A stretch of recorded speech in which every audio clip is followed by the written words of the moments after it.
at Kanishka. This is my new restaurant that I opened doors in 2019. Oh, I'm really looking forward to coming back to Aberdeen. It's one of my favorite gigs of all the times, to be honest. I feel incredibly proud that I was called again, really honored. Indian kitchens go through a lot of onions because that's the base for our sauces. And as head chef, that was my job, to make sure the onions were available to my team all the time. And I was there busy peeling away onions, and the phone call comes.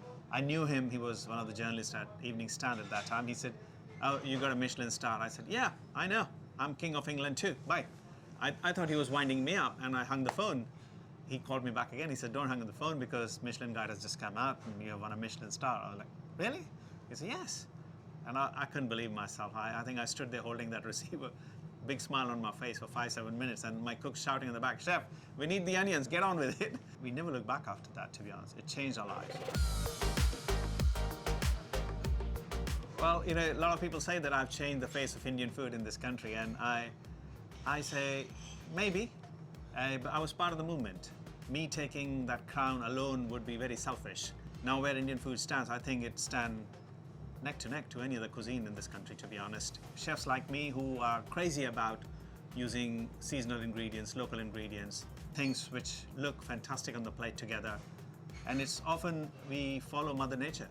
For me to come and make my home in the United Kingdom, I had to learn everything from the beginning. Chef Alberu and Marco Pierre White, they were not my direct teachers, but I would follow what they were doing and say, okay, if they can do it, I can do it, but albeit I can do it in my own flavors.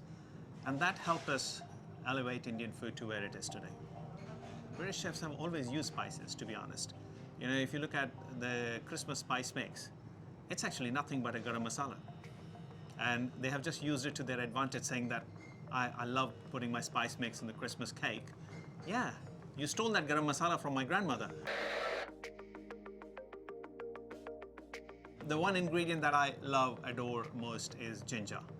I use it time and time again. And you know, it's such an amazing ingredient. If you want coolness out of it, it gives you the coolness. You want spiciness out of it, it gives you spiciness. You want a kick out of it, you get a kick out of it. You just need to know how to use it. So that's why I love ginger. Oh no. My guilty food pleasure is a variety of fried chicken. Let's put it that way.